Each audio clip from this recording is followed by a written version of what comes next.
Magandang araw, ako po pala si Chemi Faith Altampos. At tara, sumahan ninyo akong pag-aralan ang punto at paraan ng artikulasyon. Isahan natin sa mga patinig. A, E, I, O, U. At ngayon naman ay tatako tayo sa mga katinig.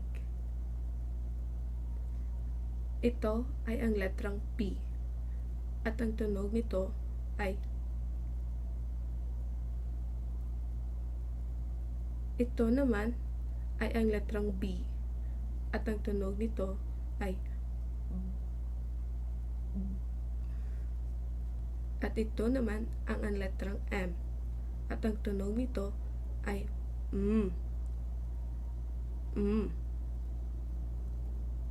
at ito naman ay ang letrang N at ang tunog nito ay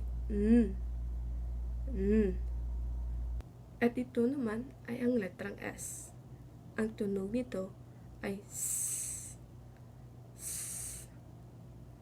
At ito naman ay ang letrang L. Ang tunog nito ay L. At ito naman ay ang letrang T. At ang tunog nito ay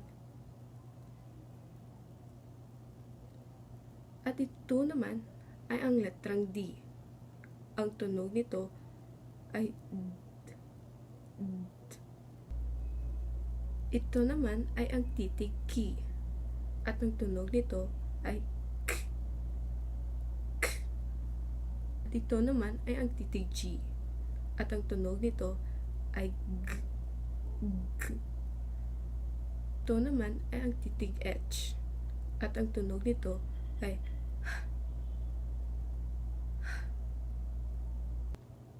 At ito naman ay ang titig NG. Ang tunog nito ay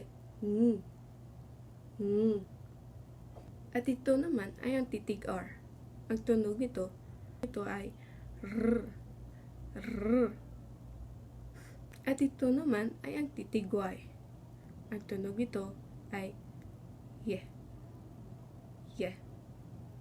At ito naman ay ang titig W. At ang tunog nito ay wah.